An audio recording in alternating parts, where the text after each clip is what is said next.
G'day everyone, Heath from the Initia-Tea-ve D20 here. Thank you for being so patient while we're getting into this. My glasses are reflecting and I'm getting like the old devil eye happening with the green screen. Alrighty, so this is Roll for Initia-Tea-ve and I've got with me local gaming shop Brain Hacker, my cup of tea. Cheers.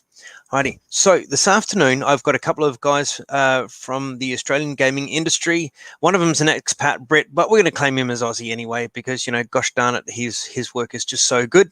And I have a guy who straddles many horses, including Level Up Dice and Good Game Publishing, an Australian-based publishing company, Jaime Lawrence. So I'll bring Jaime and I'll bring Richard on and we can go from there.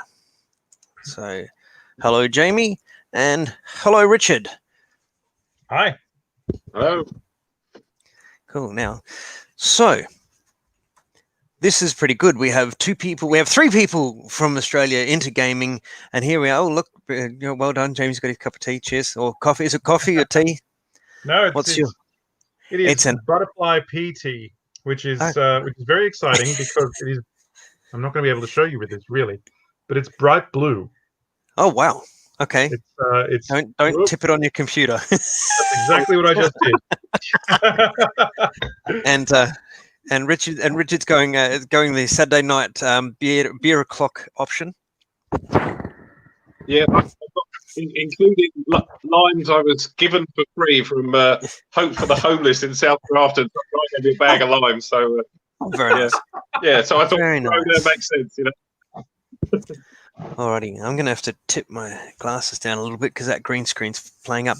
So we've got 12 people watching. We've got some likes. We've got some shares, which is good. I'd just like to say g'day to Mark Clover, who operates a friendly local gaming shop in Lake Geneva. It's temporarily closed with the pandemic.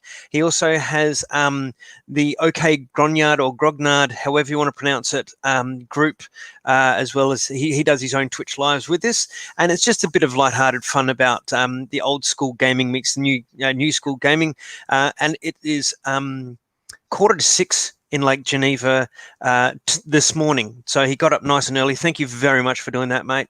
I also have, yes, birthplace of Dungeons and Dragons, my friend. We also have Michael Crossfield, a gamer here, and I believe he's into the medieval, like Gamaraka Medieval Fair.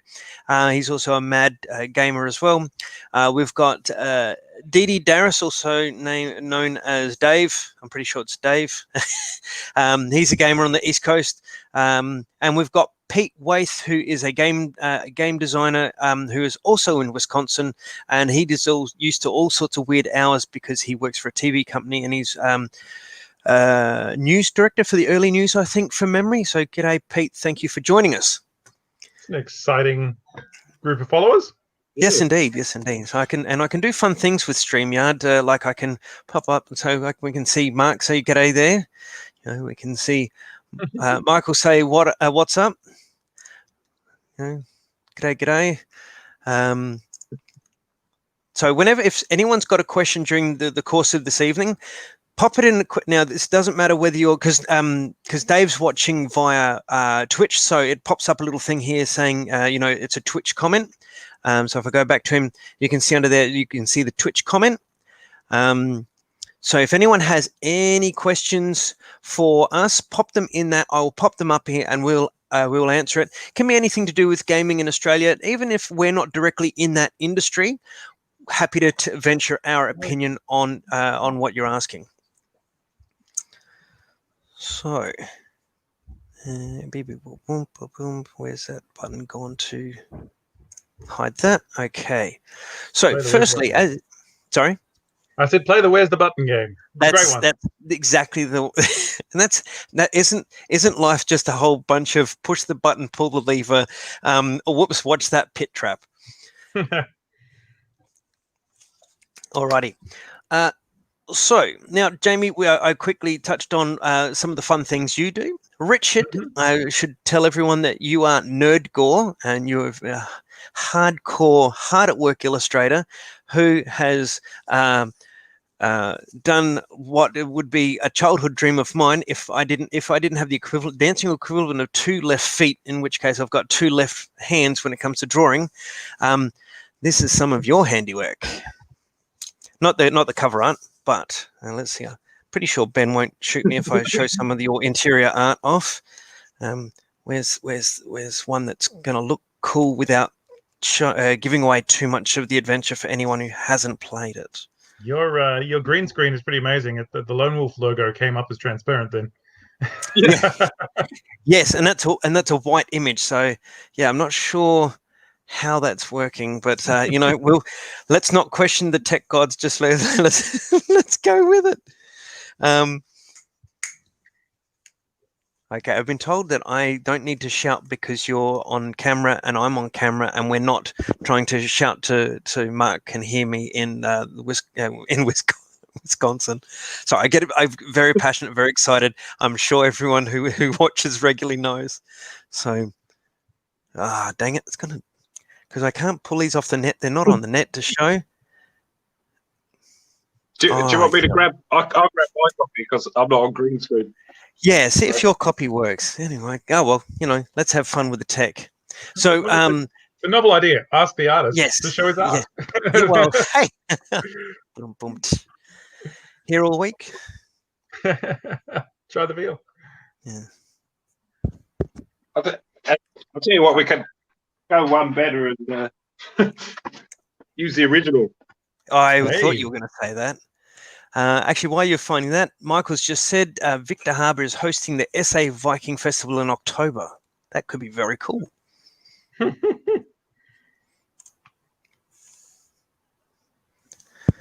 So, but when I found out that this expat Brit was hiding here in Australia and was doing illustrations for Lone Wolf, I had to find him. There he is. That's the one I was trying to find. Look at that. Isn't that just...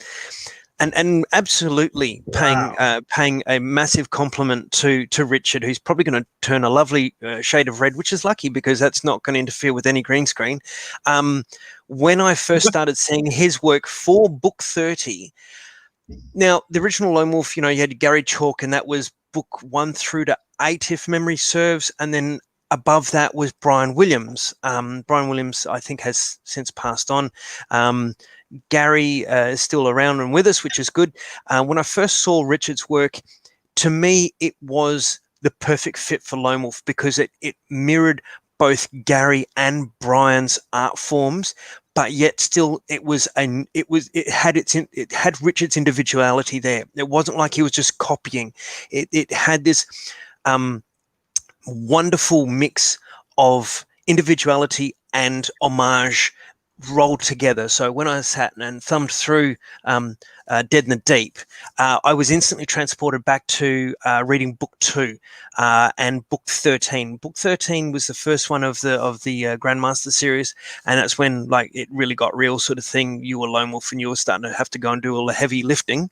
And Richard's artwork, that feeling of being in your early teens, reading these books again, looking at that artwork. So bravo, mate. That was just, I can't wait to see what's next coming out of off your easel. Okay, what's happening? Why is this auto? There we go. But yeah, so hang on, we've got some commentary here as well. Nice work. Impressive. Look at this. Thank you. Yes. I don't know art, but I know what I like, and I like that. It reminds me a lot of the early Games Workshop stuff that I saw when I was a kid. Well, I think, funny enough, Gary worked for Games Workshop. Really? That's awesome. Pretty sure, because it's just trying to think where it is. I've got a fan. I think it's called Fantasy Warlord, and it was pretty sure that was a Games Workshop, and it's chock full of Gary's artwork. Talisman, he did Talisman, I think, the original Talisman. Yeah, Gary Chalk. Yeah, that was Gary Chalk. Yeah. I've got I can see a copy sitting up on the shelf there. So, Richard, what was that call like? What was that call from the UK? Say, hey, we like your stuff. It was. I think as as you probably know, Heath, we've spoken about it before. But yeah, I mean, I was sort of, I think probably about 7 or 8 when I first found Lone Wolf, and Gary Chalk's artwork and Russ Nicholson doing other FF game books, that kind of thing. Just definitely all sort of kind of, fired my imagination and got me drawing and copy that stuff. So to then come full circle like 30 years later and get to work on a Lone Wolf was just unreal. Yeah, I mean, it sort of happened in a kind of roundabout set of circumstances. I definitely have a guy called Rene Batsford to thank for it. He did the Lone Wolf AR project. He basically got me to draw a bunch of Lone Wolf stuff that just because he just liked my artwork. And then through conversations with Ben, he kind of basically got my artwork kind of under Ben's nose effectively. And yeah, there was a few people in the running for book 30 when this was before, all the sort of subsequent plans at Home Guard Press of, originally it was just kind of, we're just doing book 30 and just going to finish the series before they did definitive editions and stuff. But yeah, I was on the short list, and I think I had to do a couple of like test images, and then when I found out, I was pretty excited. I was trying to explain to my wife, who's not nerdy at all, and she just didn't get it. But I was like trying to say that, this is like, that thing where you dream, it's a bit of a cliche, but like they say, oh, girls dream of their wedding day or something. It's kind of on that level. So my wife's a non-gamer as well, and I get very excited about doing things and that, and I helped write for Joe before he passed in a team for the Cubicle 7 Kickstarter, and I know what that feeling's like. That's just, you feel like you're going to explode into a million pieces. Yeah, and it's super exciting when you get to find out to do it. But then when you're actually doing it, suddenly this like weight of expectation, your own expectations, like this is not one you want to mess up. You know what I mean? Like it's, no. There was a bit of that as well. Like once we got into it, but Ben and Vincent, who I work with, they're genuinely good like art directors. They have a lot of input. We do a lot, particularly now with the newer stuff we've been working on, which I've got like personally, the artwork I'm doing for that is like next level up, but it's a really collaborative process. We go through a lot of different like thumbnails and versions, and Vincent's got like insane knowledge, and Ben's very like definite on what he wants, and it's good. It's great. It's great. Pushing these. Do you find yourself trying to consciously improve like specific bits of your art or ways that you do things, or is it all sort of organic and just one picture's better than the next? So, I was actually lucky enough that before all the pandemic stuff, obviously I'm from the UK. I went back to the UK for my nan's 90th birthday, and I went up to London and met Ben and Rene, and that was before I was doing the new Lone Wolf stuff that we're doing now. But I think that really helped. Talk about that? Pardon? Are we allowed to talk about that? Allowed to talk about what? The new stuff. Are we allowed to talk about any of that? Well, I'm not going to give any specifics. I'm not going to give any specifics. And plenty of that's been shared. Like plenty of the new artwork has been shared. Yeah. They have announced that the definitive edition's coming out, and they have announced who the interior artist is. Yeah.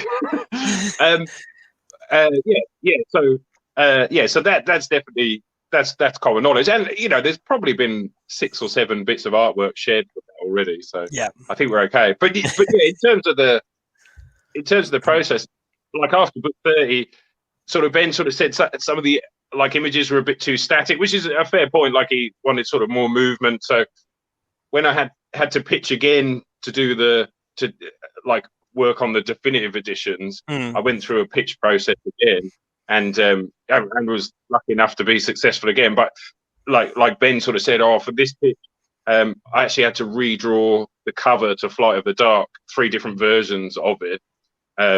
But just whatever I wanted, a scene from the book or whatever, it was just literally, it wasn't to be published. It was just a pencil sketch. But the real, like Ben sort of said, the emphasis on like movement and just making it feel like capturing a scene. And now we're sort of doing the artwork. Definitely the stuff I'm doing now, I kind of have that at the forefront of my mind, that I really want to sort of, if it's a you know, even if it's just a creature or something, just to try and have it more of a movement rather than sort of too static, you know, which is just like any artist that's any good, you kind of got to develop all the time. I think that's, you know, whether it's getting better at anatomy, whether it's, you know, and you know, for me, it's definitely getting that sort of movement. So I have quite a heavy ink style, like I use a lot of ink and a lot of lines, and you can end up overdoing it. Oh, sorry, Jamie. There's that original. There's that original cover that you were saying about. Sorry, Jamie. That's it. Yeah. I look much better now.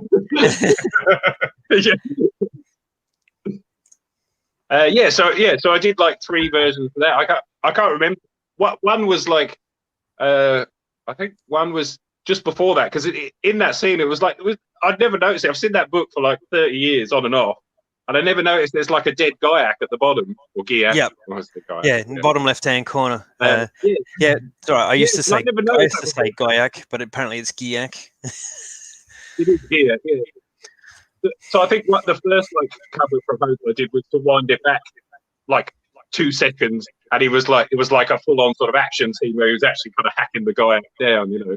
Yeah, but yeah, and then one of the other ones was like the Prince and the fighting the Gorgaz, and that it's just it was just I just had to sort of do like basically pencil sketches. They weren't very big, but I think all the artists had to do it, and then that was sort of the approach, and then it sort of went from there, and it's worked out really well. But yeah, awesome. Yes, but it's difficult because, as you say, I can't say too much more. Like I can show, I know which pieces have been, I know which pieces Ben has released on like Instagram and Facebook, so I can definitely show you those, you know, throughout the course or whatever. But yeah, like I mean, I've been involved in a lot of it, and you know, I'm a fan as well, so it's kind of frustrating because you kind of want to share this stuff with people, but obviously you got to be. And I dare say, being a fan in the industry is not a requirement. But when you've got someone whose heart and soul is invested in it, it's not just, oh yep, that's another job done. You know, put that in the pigeonhole. Someone who's invested in something, I dare say, you see a lot more as a reader or a fan. You can kind of, there's little almost hidden flourishes in a polished piece where, if the team are fans of the industry, are in the industry for the love of it, as well as, you know, hopefully getting paid, there's little I find something that's like almost like there's a little magic to something when you've got a polished piece done and the people involved invested emotionally, you know, heart and soul into it.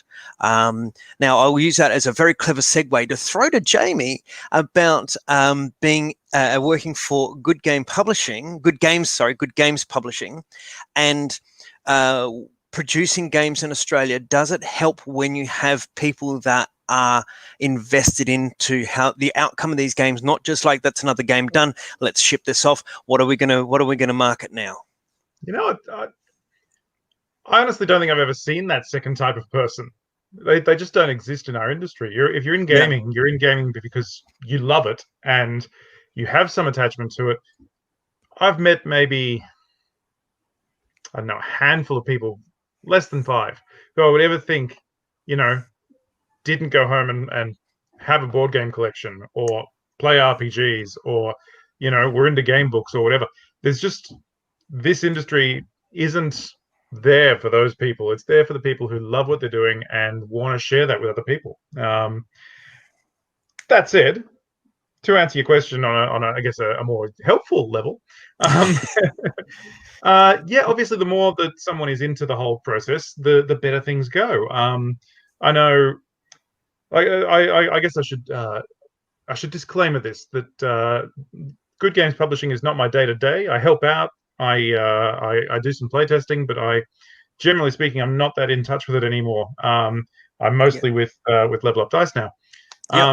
But I do know that that certainly the Kickstarters we've run before, some of them, the creators of the game, are very invested. They jump on, they respond to questions, they get involved. They're part of the team that runs those Kickstarters, and others it's just a more casual thing. It's something that's going on in the background of their lives, and maybe they're not putting themselves into it as much as those other people are, which is that's fine. That's not a problem. But the ones where you do get that direct connection between the fans of the game and the creators of the game always seem to be just a little bit more vibrant. Yeah. And the whole process is, there's always parts of the job that aren't great fun, aren't your passion project. But it's when you get those moments where you get to really do the things that you love and show those to other people and spread them to the world. I mean, exactly like I imagine, Richard gets, when he sees someone actually loves his art. It's a great feeling. It's wonderful. When you go out there and I've been to Gen Con just selling our games, working at the booth. And when someone comes up and says, "Oh, I really, really loved Unfair. That was great," or Monstrous, and you go, "Well, oh, that's cool. We're making more of that." And they light up. They get excited. It's a really great feeling. Cool. Yeah. Monstrous is a lot of fun. Monstrous is a lot of fun. It's like you honestly, the best way to play Monstrous is with a beer in your hand and you just throw monsters at cities. What more could you ask for, really? Now, I met you, Jamie, last year at Concentric, and you were play testing some game, a game, many games. I did an unboxing just recently. I just happen to have here back in the box. Hey.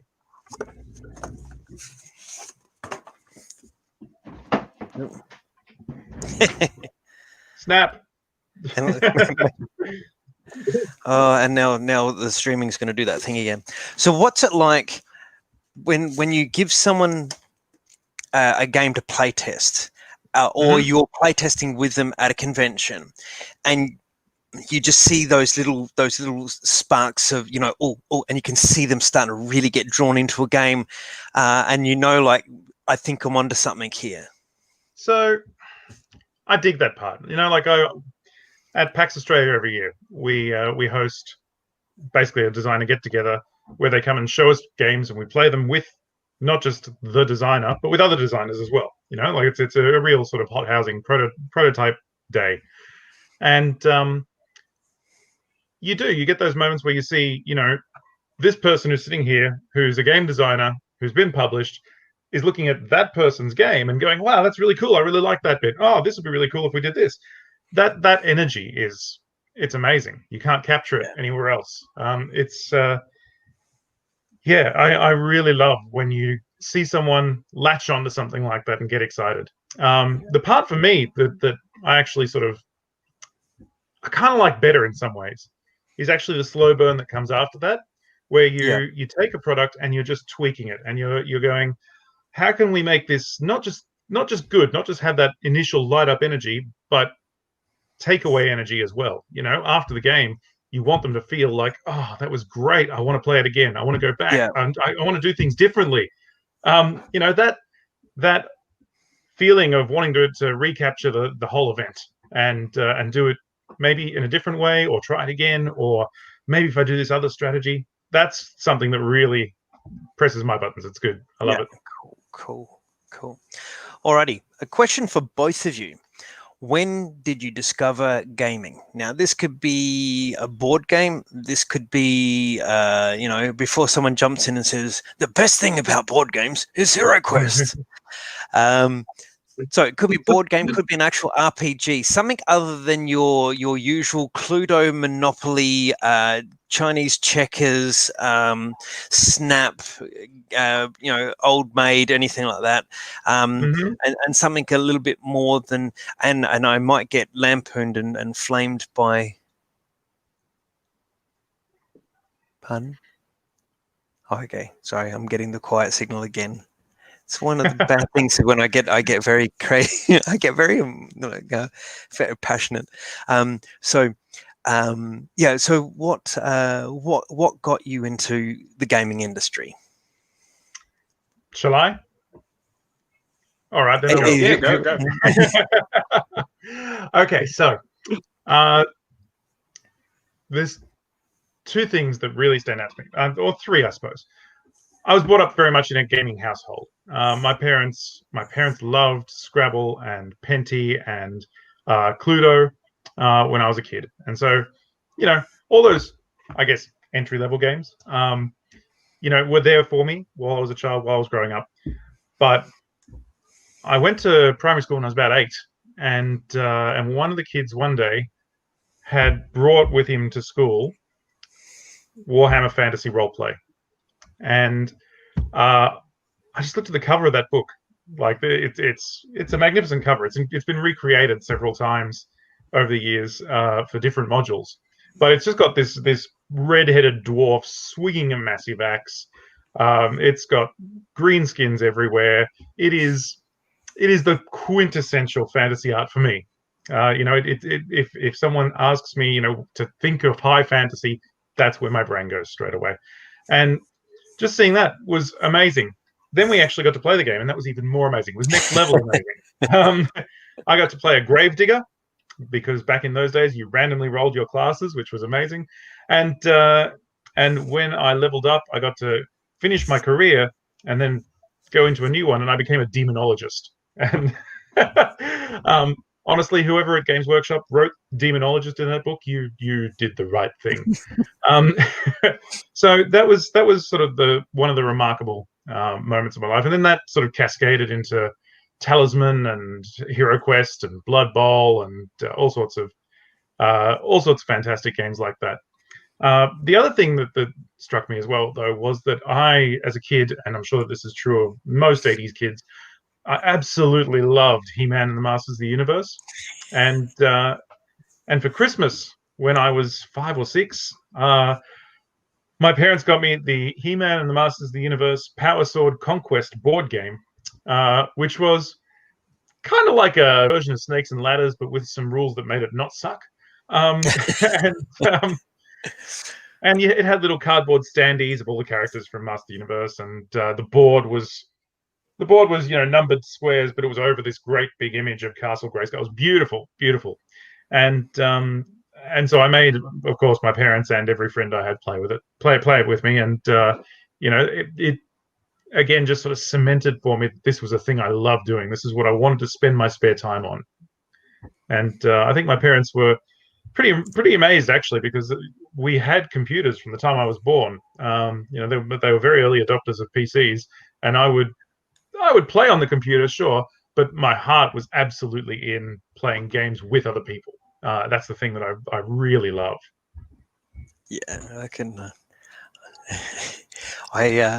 I can remember sitting there trying to get this Commodore 64 to work with this game that I wanted to play, and sitting there with the tape deck and press play, run program, Yep. and waiting for it to come up and not working, and Dad going, "Well, what's wrong with it?" I'm like, "I'm trying to work that out."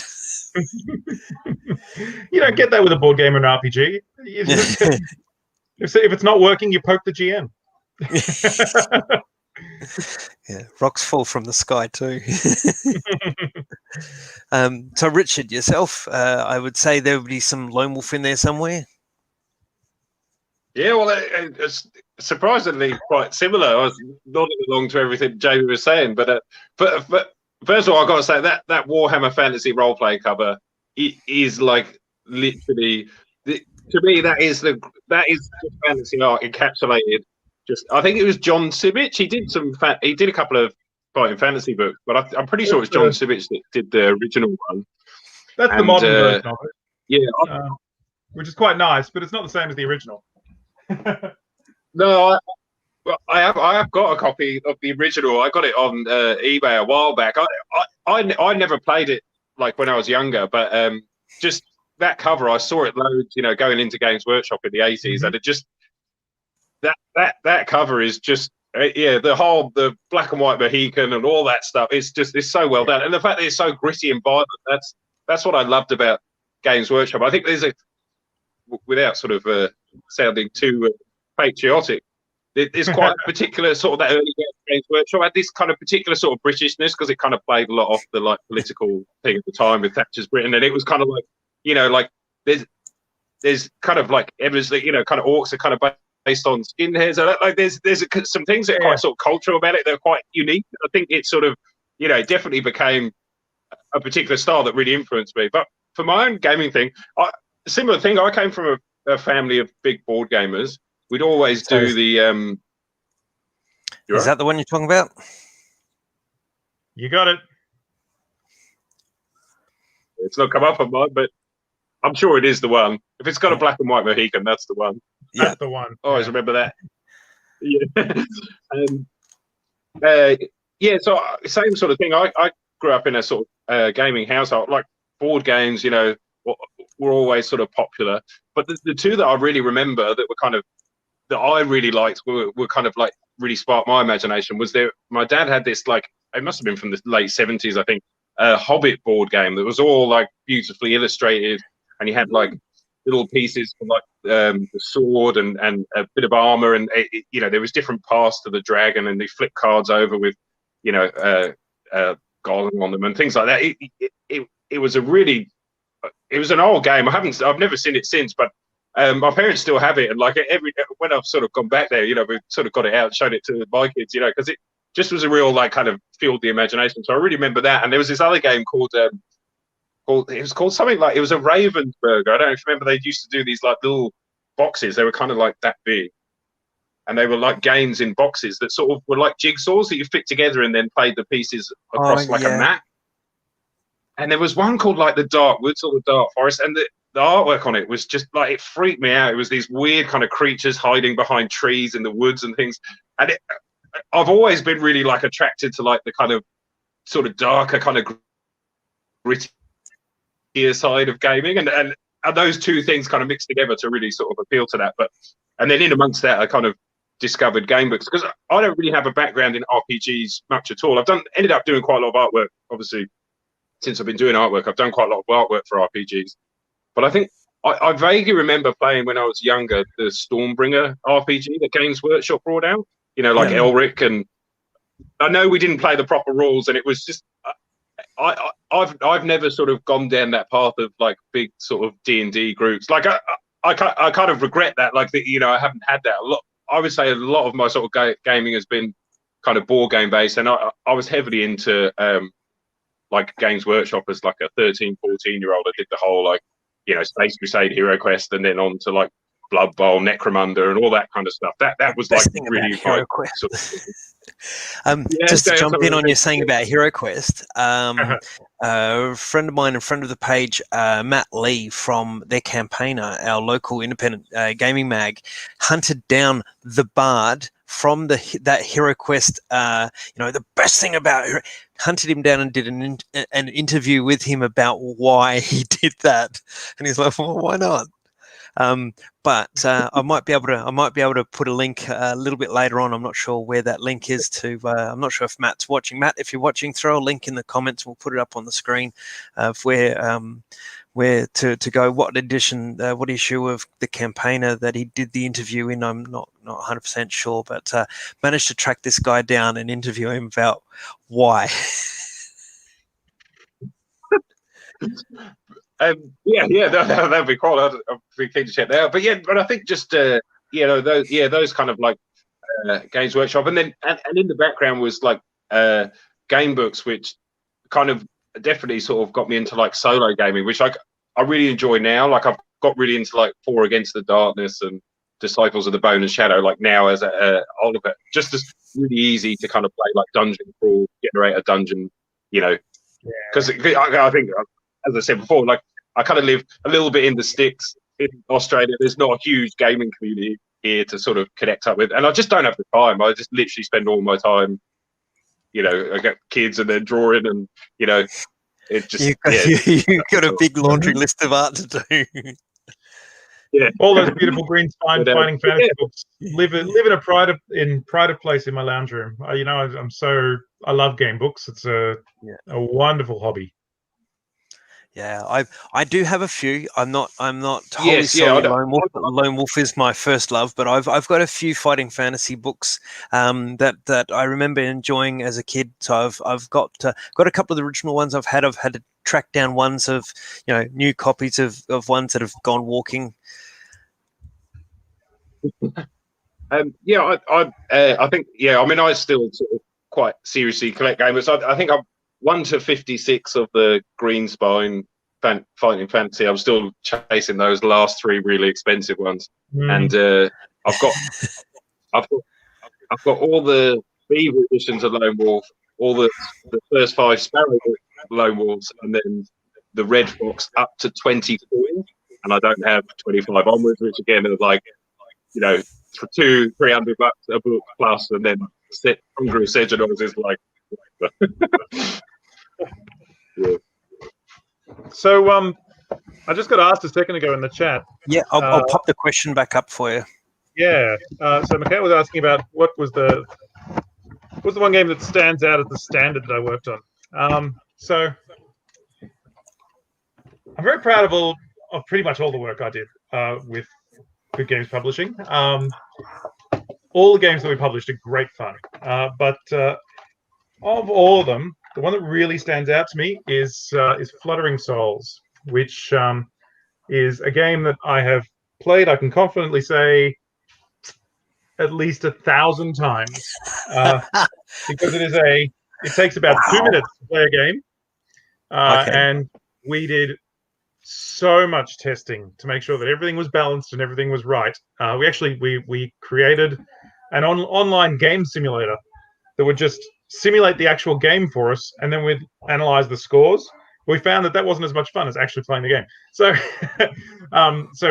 as play testers, there were I think 4 or 5 of us who would literally just jump on and play game after game after game after game after game after game to analyze and make sure that everything was fair in this game. And it's just such a beautiful little game. It's a 2-player game where you're drafting butterflies and trying to get sets, and really simple, really elegant. The designer, Joel Lewis, is a lovely, lovely guy over in Western Australia, and we took him to Gen Con with us last year, and he just had the best time of his life, and it made it all that much better just seeing him, pop at the fact that he had a published game at Gen Con. That'd be cool. Huge. Yeah. So that's the one that really stands out for me. Cool.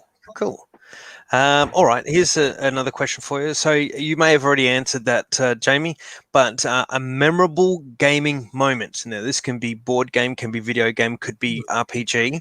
A memorable gaming moment. Now, it doesn't have to be the killing stroke of the bad guy or a natural 20, if you're gaming, or the right dice roll to get you through to the end of the board game. Just simply something where a memory resides in your brain, where you just there was a moment of clarity where you went, this is why I like doing this. Well, there are a few that are going to top the gravedigger who became a demonologist, but so I'm going to draw on my 2 loves here. I'm going to bring you one from board gaming, one from role playing. From board gaming, if anyone has played the Dune board game, it's an amazing game. I love Dune. It is one of possibly my favorite novel in the world. And so when I discovered that game, which was sadly about 15 years after that game was out of print already, I had to track down a copy, had to get it played, and fell in love with it. Not just because I love the IP, but because the game itself is actually really, really good. And one of the factions in Dune, so every faction has their own powers. It's completely asymmetric. All the factions have their own powers. One of the factions has the ability that at the start of the game, if you can guess which player will win and on what turn they will win, then you win instead. It's almost impossible to do. Yes, somebody in chat said Dune is back in print, and it is. It's a beautiful new edition. So we actually sat down about would have been like a month before COVID hit. And we had a Dune day here, 6 players, all of us going crazy. And not only did I manage to pick the turn and the player that would win, I managed to engineer that player's victory, which was even better by throwing a combat myself. So yeah, it felt really good. That was the gaming highlight. Sometimes to win you have to lose. Yeah, lose to win. But role playing is probably my first love, to be honest. And I GM a lot these days. I think I'm playing one game in a fortnight, and I'm running 5. So Whoa. I do love telling stories, and so I currently have a campaign of 7th Sea, which is a pirate role-playing game. Very, very good one if anyone's looking for a really awesome game. And in this game, the heroes, without going into too much detail, the heroes are a band of privateers working for essentially Queen Elizabeth, going around and defending England. And at one stage, they've tracked down a mad scientist who's been making Frankenstein monster sort of things in his lab, and he's kidnapped one of their friends and is going to Frankenstein him. And they break into his lab on a dark and stormy night. The lightning cracking, the thunder rolling, and they confront him and say, "Stop your evil ways now!" And he goes, "Okay, sure," and does. Because he didn't want to upset people. He just wanted to create everlasting life. So the huge anticlimax was hilarious. Everyone had fun. And they made good friends with him, and he became an NPC later on in the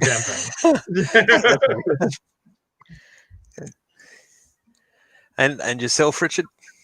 Is there a moment that stood out, whether in game or board game or whatever, other than the call from Ben about book 30? Is there a moment where you just went, "This is why I do this," or would that be it?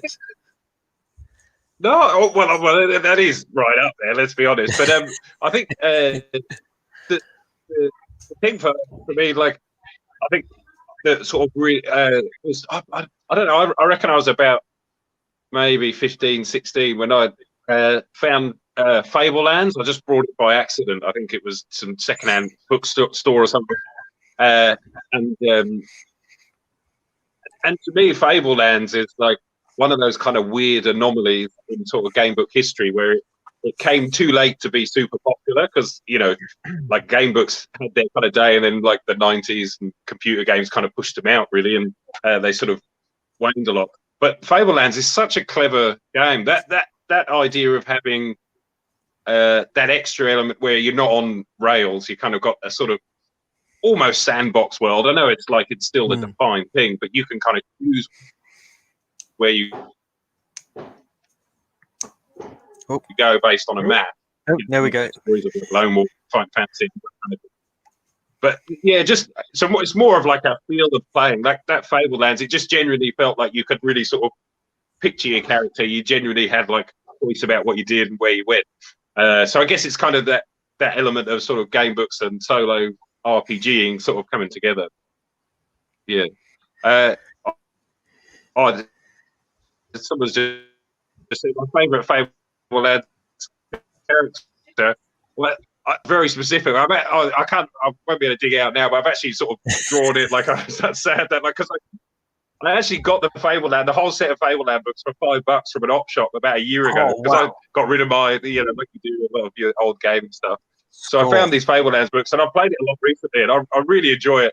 And I made this ranger character, but I was very specific. They had to have a shaved head because I always think if you were surviving in the wild, like long hair would get in the way. All rangers have long hair, so he has very specifically has a shaved head. He looks like a character out of Warhammer Fantasy Roleplay. He's scarred, he's gnarly. He has a dog. Like the dog doesn't do anything, but but yeah, he does have a dog because I just love dogs, and to me that's like I think that's the kind of like he's like the old man ranger, kind of living on the wild with his dog, and so that's kind of my favorite character. I think it's called a Wayfarer. Sorry, I should say Wayfarer. Wayfarer. I would have thought with a ranger in the forest, depending on how well they want to keep themselves, a matted hair would almost act like its own ghillie suit. You could sort of hide behind it with all the leaves and what have you. Yeah, get this image of Lord of the Rings. What was Sylvester McCoy's the wizard? Oh, Radagast. Yeah, with the bird under the hat, and you can hide in the bushes, and no one would know you were there. Bald head. He is such a charming guy, Sylvester McCoy. I met him once at a convention, and Oh, awesome. he'd lost his voice. He'd been giving an interview on stage, and he had laryngitis at the time, so he was very sort of very hoarse and quiet. And so afterwards, I got to chat to him, and which was pretty special. And I said to him, so you said up there on stage that you're doing. I am very model of a modern major general. I can't think what the play's called. And it's not Pirates. It is Pirates. It's Pirates of Penzance. Yeah. Yeah. HMS Pinafore. Yes. Yeah. It's one of those two. Either way, he was doing that play. And I said to him, are you playing the Major General? It seems like, seems like it'd be a perfect role for you. And he goes, oh, no, I didn't have the voice for it when I was doing the audition, and they didn't think that it was that good when I just sat there going.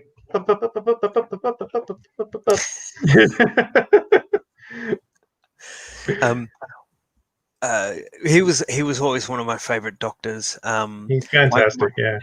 My favorite ever Doctor Who moment rather, just to move off the track for half a second. My favorite ever Doctor Who moment is they had an interview with Peter Davidson, and they had some of the others there that played David Tennant and a few others, and they were saying to him, "What's the weirdest thing a fan has ever given you?" And they got to Peter Davidson, and he said, "A grandchild." Because of course his daughter is married to David Tennant. So there you go. Boom. Yes. Sorry. All right. I have a 60-second game for the two of you. It's called 60-Second Adventurer. And based on our little banter just in the last, we're up to an hour now almost, in the last 53 minutes, and a little banter. And as we appear, I'm going to get each of you to suggest a character that they could play in an RPG. So Jamie, you would suggest for Richard, and Richard, you would suggest for Jamie. And it was basically a character in an RPG. How would you write the other person up as an adventurer? Interesting. All right. Well, let's see. So it doesn't have to be. We don't have to have a 17-page backstory. Just sort of let it flow. See what you think. No. So look, I've known Richard for about 52 minutes now. I feel like that's adequate. So look, he's clearly thought very hard about this ranger business, but that doesn't actually necessarily translate to real life survival skills. So it might not be the best choice. I don't know. His head isn't shaved, so I'm going to avoid ranger. I think he's got the makings of a bard. He's certainly got the artistic license, and like just looking at the art that I've seen, which I went and had a quick look at his Instagram page. I definitely get the sense of someone who knows what an adventurer looks like, and so could very well be someone who's like the bard in The Witcher, following the adventurer around. And living large off that adventurer. I dig that. I think that works. I like that style for you. I think maybe I think Bard is definitely the right choice there. There we go. And Richard for Jamie. Okay, well, I think it's fair to say that Jamie's in his element there, whereas if I was drawing a picture, I'd be okay. But so draw us a mental picture. Yeah, well, quite. Yeah, well, it would definitely have to be dark, because that's all I know. So I think spinning off the demonologist and the fact that he sort of tinkers with or was working on like developing and making games. I've kind of got some sort of image of some sort of kind of dark demonologist necromancer with a kind of Hellraiser type cube that he makes, little sort of constructs and things that kind of demonic constructs that he kind of makes and do his bidding. Kind of like you don't know if he's good or bad. It's just kind of he's fantastic. He's a bit of a showman, and that's kind of where I'm going with it. Absolutely, and like Like an if I got to be that Anticiple kind of arch villain, I would absolutely have some sort of bizarre lair that people had to go through where they had to play games to advance. Yes, I'm into it. Yeah, It's a great like, vibe. like an Anticiple with a it's like dark Storm side. meets D&D. There we go. Now, we do have some little fun pics here that Jamie sent through for me to pop up on the screen. So with Level Up Dice, you've sent me some pictures of some dice. So I'm presuming that these are sets that are favourites of yours, or Yeah, these are just some of the things that I really like that we make.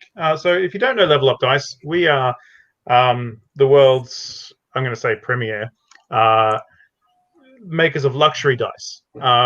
We make dice out of wood and stone and bone and gemstones and metals, and they are just some of the most beautiful and amazing things that you could ever bring to a table. I keep pushing the boss to make 2d6 sets for playing fantasy players, and he's it's not his jam. But but generally speaking, like we make full RPG sets out of these amazing luxury materials, and people will come and get a set that really matches the character that they're playing and that they love. And I guess if these pictures go up, you're going to see some of the ones that I love. are these in any particular order? I go crazy. I can talk all night. All right. All right. So there's some blue turquoise. It's a very sort of watery feel stone. If you're playing some sort of water gentai or elemental magician, it's probably a jam. Let's have a look here. And this, by the way, this is my day to day. People will come to me and say, "I want to make some dice for my store or for my brand. What can we do?" And I'll go, "Well, this is what your I'll brand talk to you later. like." I'll talk to you later. So these ones are called Hold the Line. And the best thing about these dice, the D6 here, as you spin it down, you can't see it there obviously, and I don't have one with me. But as you spin it down, the shield breaks more and more. So in 6, it's a full shield, and at 1, it's shattered shards. It's beautiful. Cool. The material is hematite, which is a very metallic stone, and they've got a really wonderful weight to them. They feel great, these dice. Oh, heavy, shiny click-clacks. Very cool. They're very cool. It's so much fun, right? This is Aqua Cat's Eye. Cat's Eye is amazing stuff. It has this property called chatoyancy, where as you move the stone, light refracts differently inside it. So it looks like light is moving and changing, and you actually get different colors in the same stone. So if you can have a look at this one, you can see that you've got sort of the darker blues around the edges, and then that light almost shining out of it in the middle. Really cool stuff. And it comes in a whole bunch of different colors. I'll show you some when the pictures are down that I've got here.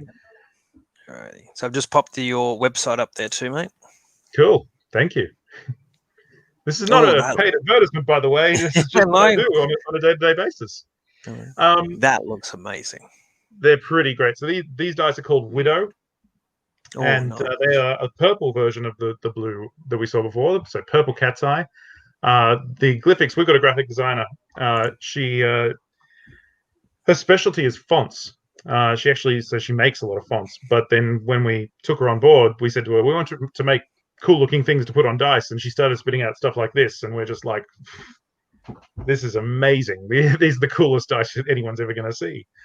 So if you're playing, sort of Underdark, Lolth, you want to get that whole Dark Elf vibe going, I think these are the dice for you. Very cool. All right, let's go to the next one. Oh, nice. So this one I'm really proud of. I designed these dice. Cool. These ones are called. That's horrible. Oh no. Yeah, that's awful. These ones are called Stormy Seas. And again, the D6, as you change the sides, the storm gets more and more intense. It starts with just one little cloud on the 1 and goes to a full lightning and rolling waves on the 6. And yeah, I love these, and they're just they've got that shadow Yancy in them, and they shine as you move them. They're beautiful. Oh, cool. So what stone is it? Sorry.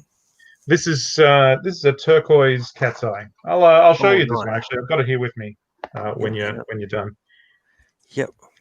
We'll wait. I'll drop this out, and we'll come back up, and that way. Yeah. I'll show you some dice. It's cool. Oh wow, that's Tiger's Eye. That is Tiger's Eye. Well spotted. Yeah, I like a man who knows his stones. I did a couple of years of geology. Didn't finish my science degree, but I did a couple of years of geology. So I do. So yeah, Tiger's Eye. The design is called Hyro, for obvious reasons.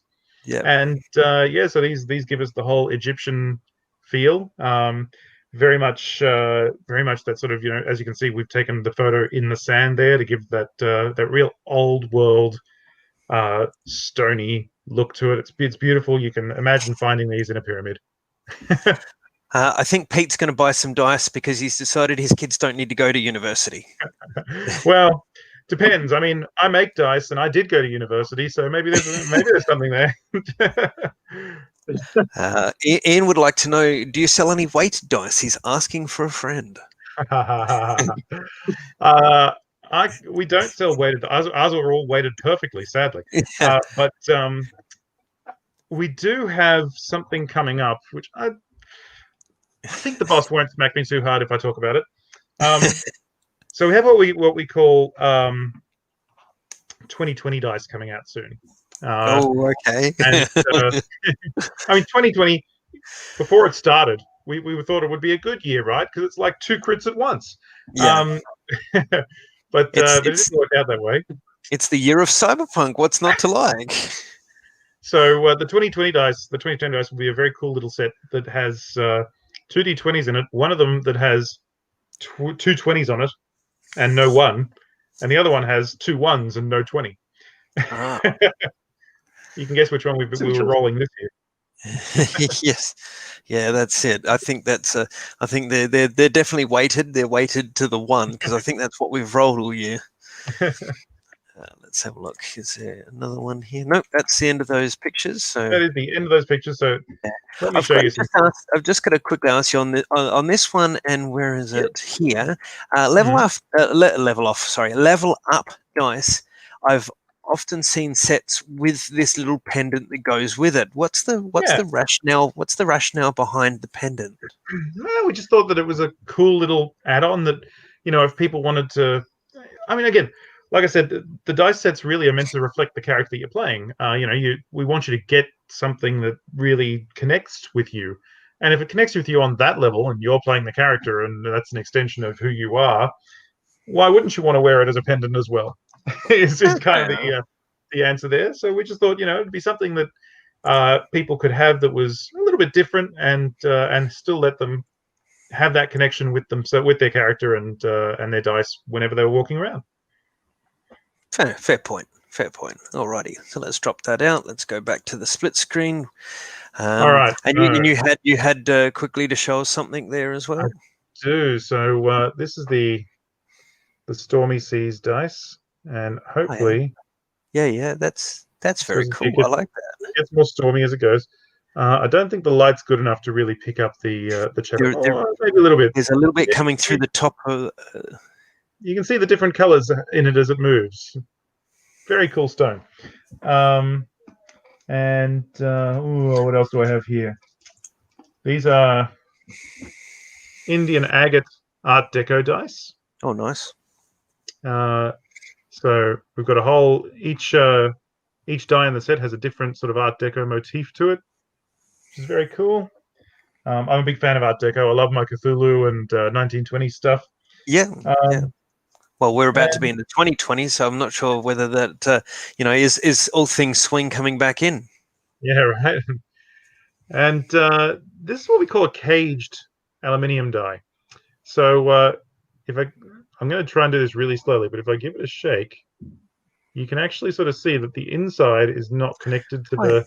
If you hold it side on and turn it, you might get a bit of movement out of it. I think I've seen these. Yeah. So as you move the die, the inside is not connected to the outside. Wow. And so you get these. That's very cool. Wonderful. It is. It's very cool. And if you roll them together, I don't know if my microphone's picking that up. Yeah. But yeah, you get this beautiful sound when you roll them, and they are just magnificent.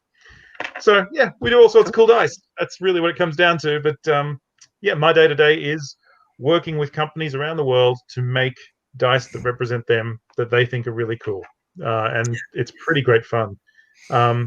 That's we do wooden dice as well. Oh, nice. Oh, very nice. So, yeah.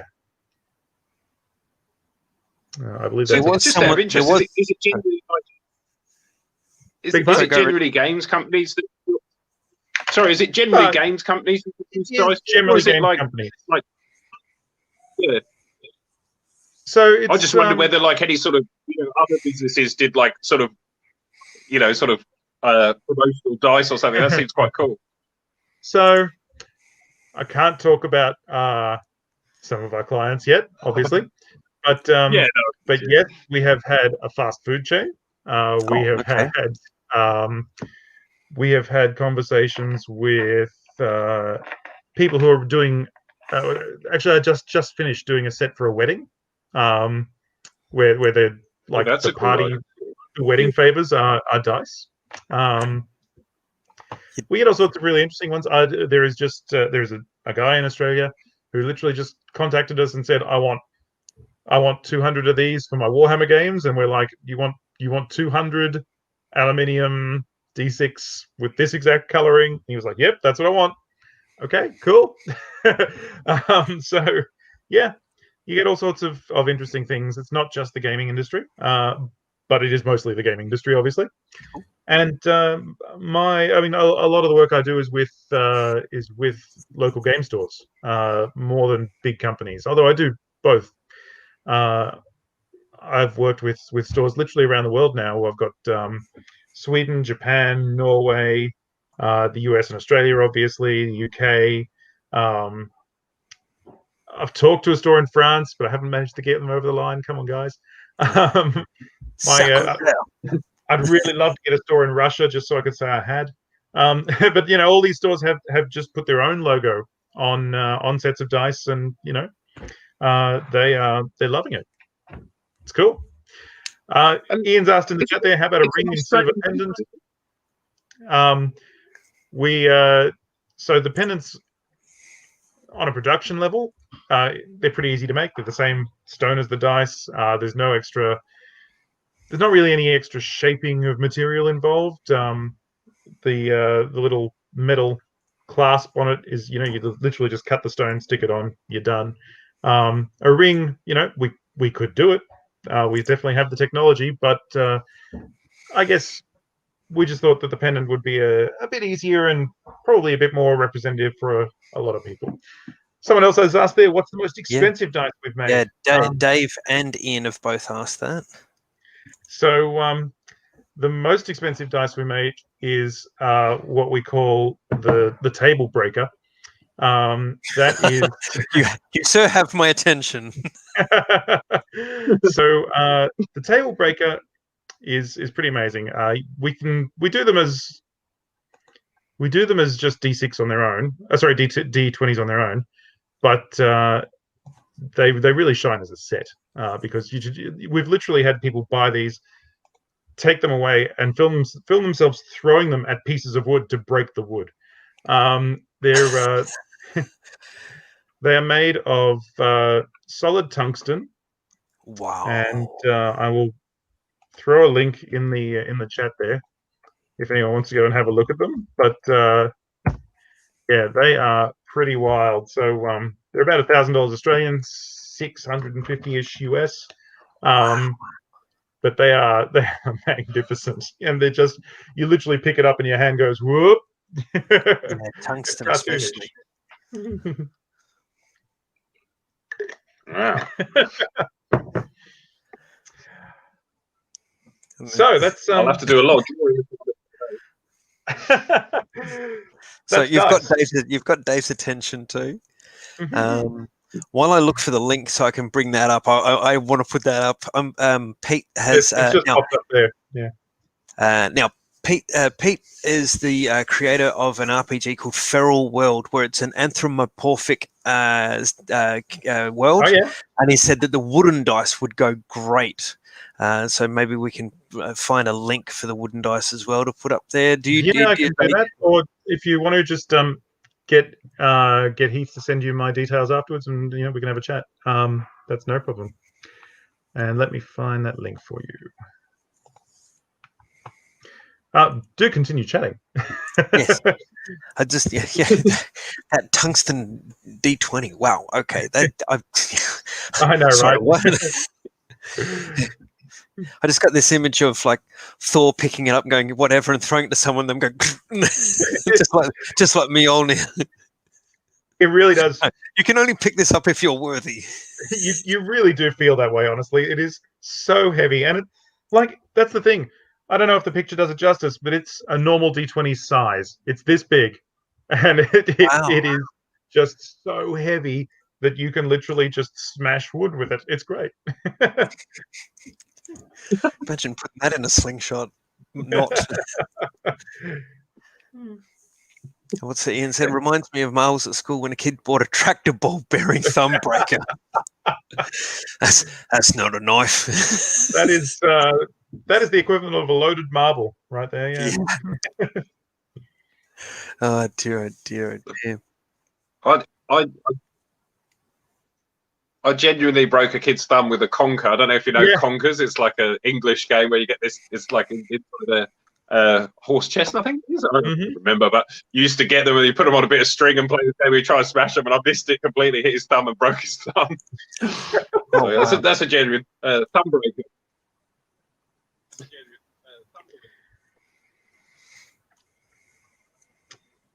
I guess we should ask if anyone in the chat's broken anything impressive with a game piece before. Yeah.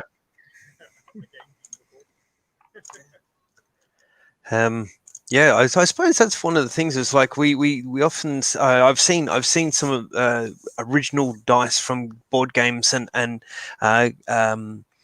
the old white box and red box and blue box D&D stuff where the dice have been almost rolled and rounded to a sphere almost. One of the TSR alumni, Jim Wampler, had a picture just up recently where he rolled a dice and it rolled spectacularly, and 2 bits fell off the dice, like 2 bits of the edge pieces fell off. I don't know whether I can find that or not. Well, I guess one of the things I do in my job, which is it's not the most fun part, but often is the most interesting, is I do quality control. So we get the dice, and I have to check after they've been produced that everything's good and sales worthy, I suppose. So we recently introduced this die called Radical Glass, which is one of the most beautiful dice I've ever seen. It's a crystal like you get from chandelier, but we've made it into dice, and it has this beautiful light refractive rainbow quality. They're amazing. Not only are they amazing, they keep selling out. We literally can't make enough of them. So it was really bad when I got a set and opened the bag up, and this fell out. So yeah, it's the most beautiful D12 that no one will ever have. Oh no. I'm gonna see if I can find it here. So there you go. Jim Wampler. That time we were playing chainmail in Gary's basement, and mid-battle a D6 spontaneously exploded, and that's how the Teutonic Knights put a bunch of Russian peasants back in their place. And you can see those pieces have fallen off there. It's always cool to have a story like that. A couple of years ago, I bought, for nostalgia's sake, a set of just purple plastic dice where it came with a set of crayons so that you could color in the numbers that weren't colored in. Very cool. Would it happen to be anything like? Oh, dang it! It might well be. I couldn't tell you. And look at this. Wonder Beam aboard. I don't know this green screen. I'm almost tempted just to turn it off. Then you get to see like green sheep behind me more than anything. But Yeah, they need to fix that transporter. yeah. Damn it, Jim! I'm a doctor, not a technician. But yeah, these are game science ugly dice, and they were literally in the old school where before it disappears on me, disappear. You can kind of see the 20 there. Beautiful stuff. All right then. All right, since we're doing this, boys, tell me about your favorite dice. My favorite dice. Yeah. And this is going to be a little bit of a boring story. You're not allowed to say the tungsten table breaker either. Well, I don't own one yet. Hint. So my favorite dice are six black D6s that I bought in one of those little packs from a Toy World that was in Catherine. Sorry, no, not Toy World in Catherine. It was a Toy World somewhere down through here. I remember it was Toy World because the symbol's a bear, and it was they're just plain that you buy in a pack, and it was like $3 for the pack of 6 dice. Mm-hmm. And it's not so much the dice itself as the memory associated with it. I, as an homage, created a Dungeons & Dragons character based on a character out of the Deathgate cycle by Margaret Weiss and Tracy Hickman, and I named it for the character Haplo, and he was a fire wizard. And these simple D6, so nothing special. I'm not knocking any of the special dice because all dice are special. These 6 dice consistently rolled 5 and 6. Now, whether they were dodgy, unweighted, or whatever, they would roll 1s and 2s and 4s and 3s and all the rest of it. But whenever I needed to do a spectacular fireball, these things would constantly roll 4s and above. So they became known as the Haplo fire dice. You just see simple black D6s where the pips I had coloured with a silver pen to colour the pips in silver, and that's my favourite dice. I've got lots of favourite dice. I've got Garrycon dice. I've got concentric dice. I've got I've managed to have a friend who went to Gen Con 50 send me one of the little crystal cast packs of the Gen Con 50 dice, which sold fast. So I'm glad that I've got them wherever they are, maybe. Like asking about your favorite child, I know, but yes, no. I have the other favorite. Where did I put it? The other favorite dice of mine, and this is a shameless one. Oh God, why is that thing not? There we go. Good old autofocus. So I had a little dice maker in the States who did the same year as he did some dice filming the same year as the Garrycon that I went to. This is one of the last ones oh God, it has to be green, doesn't it? It's green. You idioties. It's green. So let's look at this cube of nothing. Dude. I'm glad this is not going out like green screen is great. All your favorite dice. That's my face on them. Yes, it's my Richard D6. No, so that's the last one I have of that. But I actually have one in the little change coin purse that I have now. This one, even though you can't see it, bloody green, this one went with me when I went to 2 different memorial sites for Gary Gygax when I was at Garrycon 8. It went to the little flagstone marker down by the waterfront and sat on there while I took a photo of it. And it went with me to the cemetery where now Gary was cremated and his ashes are with his widow. But there's a grave marker there, and this sat on there for a photo as well. So this is also, even though you can't see it, and maybe that's the magic of it, it's simply a green dice with my logo on the 6, and it's got 1, 2, 3, 4, 5 on it, and that goes with me wherever I go. And that's my other favorite dice. I have a lot of favorite dice, but those 2 happen to be sort of equal first place. Let's give Richard a go, hey? Yeah. So my favourite dice are quite a recent acquisition. So I was telling Heath about this. So as some people may know, I kind of started out drawing for heavy metal bands, and I'm a huge heavy metal fan. And Black Dahlia Murder, who are big metal band in the US. They've been really good to me. I've done quite a lot of work for them, but they released an album called Verminous. They did a box set, a limited box set of 1,000 that came with a Dungeons and Dragons adventure that is based on the album. I don't know if that's been done before. I'm not sure. I've never heard of it before, but that's cool. So they produced they sold out in a day. These sold out in a day, and I did all the interior artwork for them. So I'll show you quickly. So these are the like creatures that you got in there. So there was like a king rat and that was one of my favourite ones, a dark cultist. And, wow. There's your demonology. If he's a cultist, what does he worship? Yeah. So it's all very specifically about. So the sort of concept of the album was kind of this kind of sort of fantasy city that had this kind of weird slime that kind of invaded it and came up through the ground and mutated people and insects and things, and then became a great place for adventurers to go and find like sort of hidden artifacts. But the box set. Yeah. I'm fairly sure. I don't know for certain, but I'm fairly sure this is probably the only copy of it in Australia. And I happened to get the green dice, which I was really happy about. And so you get the green dice. Instead of a 20. Yeah, it's all right. I don't have the green screen on. The 20 is like a hazmat.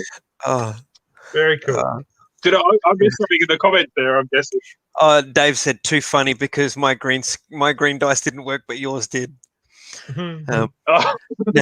Your so based on the picture on the front of that and the cards that you've got, was the adventure called Adventure to the City of Nope? What? I said based on the art and those pictures you did and the front cover, if it's an adventure, for me it would be Adventure to the City of Nope. Yeah. Yes, it was. It's very metal. There's definitely. I definitely. I mean, I know not so much with the Lone Wolf. It's a bit more kind of like straight fantasy illustration. But my ultimate kind of cup of tea, if you like, is that line between kind of heavy metal and role playing. Like what's the DCC one? I forget what it's called. What DCC stands for, but Dungeon Crawl Classics. That's it. Yeah. And they've got the mutant version as well.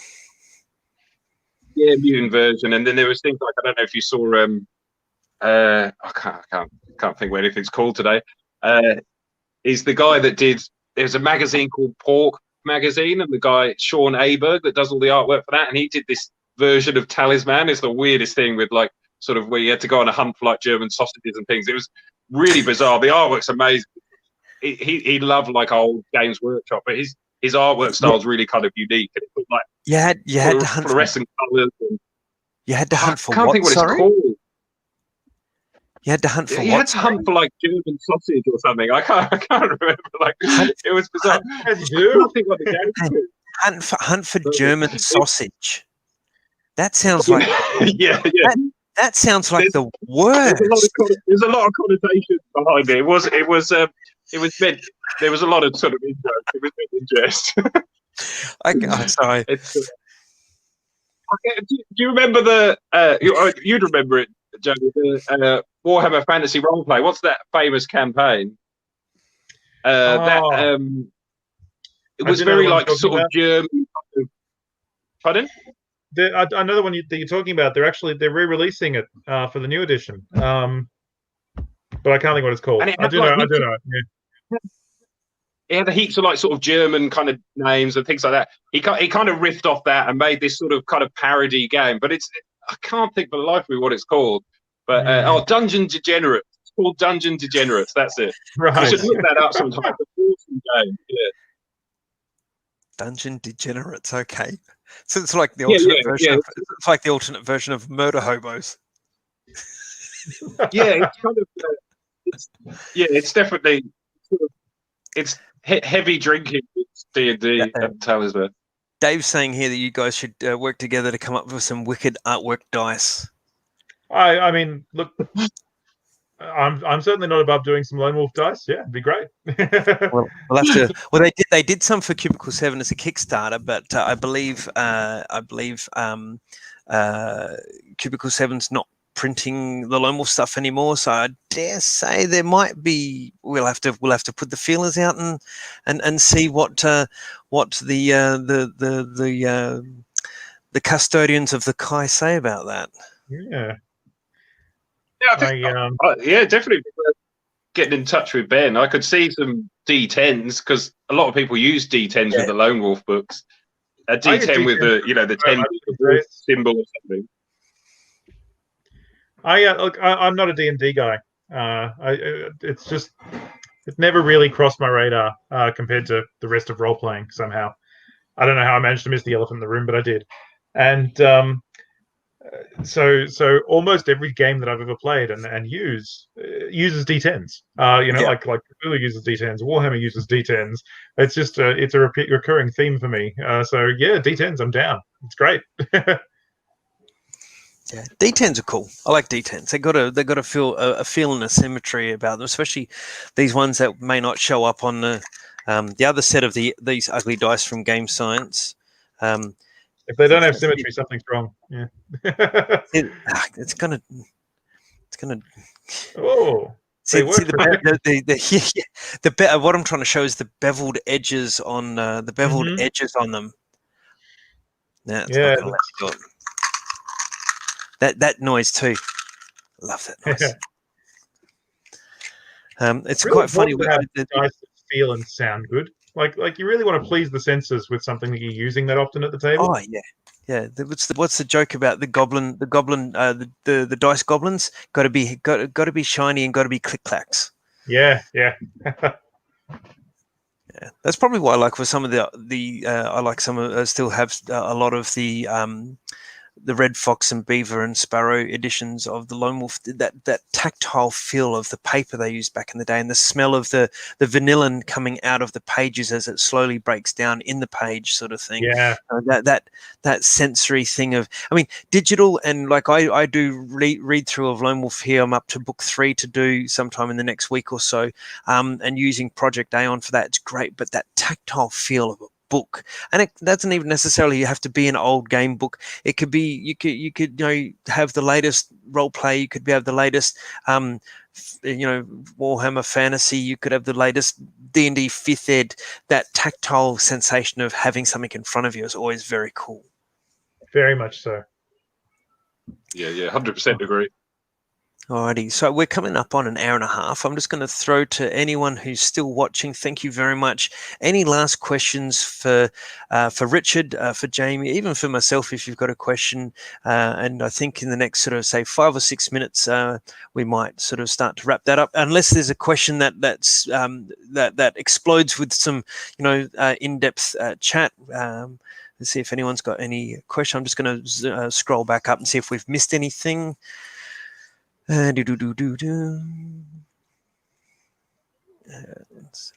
let's fill some time while you're doing that. Richard, if you could work on any role-playing game in the world, what would it be? That's a tough one. I don't know. I think I'm going to sort of flip that around, because I would say that the absolute nadir of things to work on, obviously other than Lone Wolf, for me would be 2000 AD, the comic book 2000 AD. I can see that, yeah. But, so I have a huge collection, and I grew up with 2000 AD. That's basically how I learned to draw, was copying, Judge Dredd comics and Slane and Simon Bisley, all that kind of stuff. So yeah, that is the absolute. If I could get something in 2000 AD one day.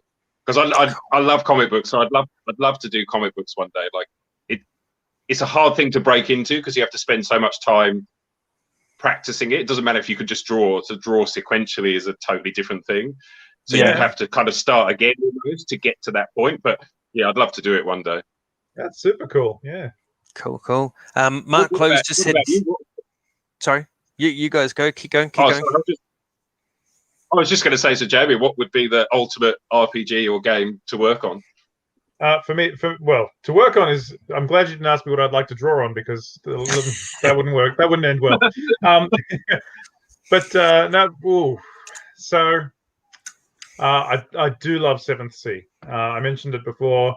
The creator, John Wick, no relation to Keanu Reeves, he is just a guru when it comes to role playing games. He's amazing, and he really goes outside the box on how rule sets work and how you use that to actually tell a story. Really fantastic guy. I'd love the chance to work with him. There you go. There's the extent of my artwork. I love that we can see the stick figure, but not the page that he's on. Yeah. This green screen's goofy. I think I might be looking at different streaming streaming products next time. Dear.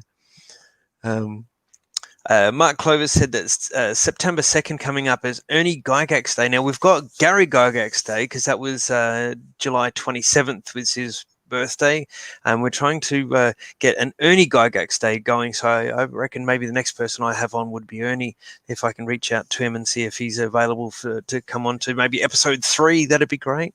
But Ernie, Ernie extended me an incredibly generous hospitality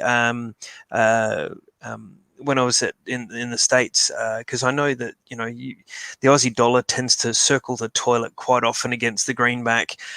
So rather than stay in a place, Ernie actually threw open his house to me the week before the convention and the week after the convention, which was really cool. Amazing. So big fan of Ernie's, lovely guy, and some of the stories about when they made the move from Wisconsin to LA for the D&D entertainment company that looked after the D&D cartoon, and some of the things where you're sitting down, you're hashing out what are these kids going to get up to next, what bad guy they're going to come up against. It was fantastic. So I'll definitely put a note down that we'll put a post up about Ernie's birthday. Even if I can't get him on, we'll have around that date we'll have him on at another time for sure. Let's see, we've got some other comments here. This is my twin in Wisconsin. Kevin happens to look a bit like me, poor guy, down to the flat cap and the beard. The convention that I was at, the one after, I sent him one of my shirts, one of my Antipode 20 shirts. He put it on. He wore his flat cap and he put a sticker on his shirt that said, "G'day, I'm Heath." And I received a barrage of direct messages through Messenger going, "Where are you? Someone told me you're here. Why haven't you told me you're here?" So that was a lot of fun. Let's see, Michael saying, got some tattoo style D6s going for Soul Weavers. Now, Soul Weavers is an RPG that Michael's come up with. I need to sit down and have a read through, but I have seen the level of energy this man puts into running games, and I have no doubt that Soul Weavers is fantastic. And then Luke's put a comment here, I'm not quite sure. Rogue Trooper for the win. Oh, that's the two things mentioned together. I can't not do the Rogue Trooper leg tattoo. I knew there was more to it. Very cool. Yeah, so I'm super obsessed with 2000 AD, it's fair to say. And we have one last one here. Where is it? Dave's put here. Where was that pic of Richard from? And I think he's referring to this one here with the chainsaw with the 9 Lives shirt. I did some heavy digging and came up with that. I said to the guys when I invited them on and they accepted, when I asked Jaime and Richard to be on and they accepted, I said I need some funny photos so for the splash card, something cool. Jaime sent me this one of his brain being eaten by a mind flayer, which I thought that is perfect. And Richard said I'll get back to you, and I waited for about 23 minutes before I went. I'm going to go looking. And I found this and I went, oh, that is so good. That was me very excited when I got my first chainsaw. So I want to know, Heath, for your picture there, what was in your coffee that day? I think it was taken at work. It must have been like an Irish coffee or something. I can't remember what the post was.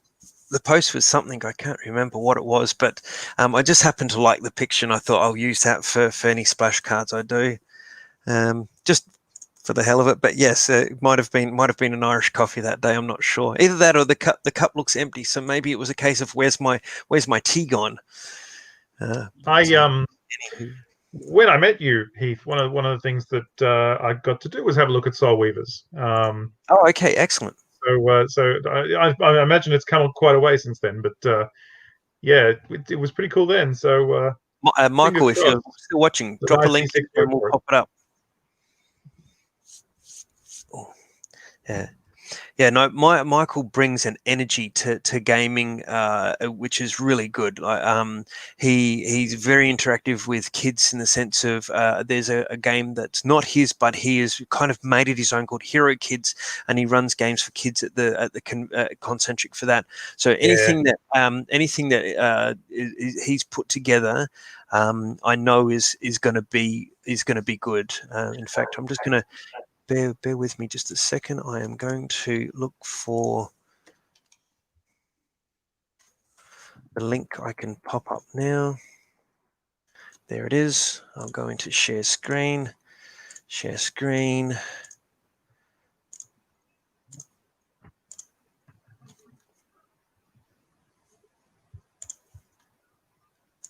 There it is there. So hey.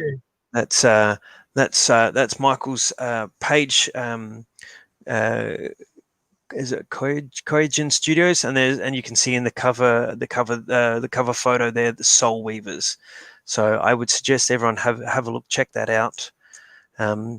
He's put the link up there as well. I think he's got a web page. Yeah. So the guy brings an energy, and it's great. It's great to see so much creativity coming out of Adelaide, out of South Australia, and indeed Australia in general. It's great to see so much creativity coming out. It's not we're not just the the people that go along to pick up the end product off the shelf and play, and then that's our role as society. It's good to see that we have people that have creativity, have energy to make games and want to make games and want to run games and want to design things to make, even down to a board game that everyone's played, and someone comes up with a brand new homebrew that makes it better for them to play or their situation. I love seeing that much creativity coming out of a society of like-minded people. Now he's posting like crazy here. Now, Soul Weavers is up as a free demo as well. Anyone who wants to have a look at it, if you go and grab it and play it, please give Michael some feedback. It's always good for a creator to get feedback from someone who's played through their game. So have a look at that. Alrighty. Final thoughts, gentlemen, before we call it an evening. Keep rolling. Keep rolling. For Summerland and the Kai. Indeed. And mine is always good morning, good afternoon, good evening, wherever you are in the world. Have a great day. And if where you are, it's 2 a.m. and you're not a shift worker, go to bed.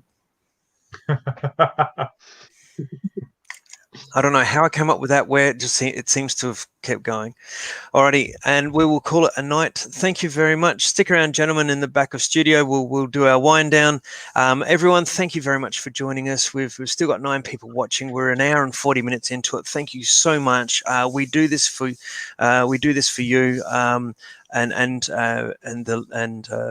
Thank you very much for staying with us this evening, and we will see you again another time. See ya. Pleasure. See ya.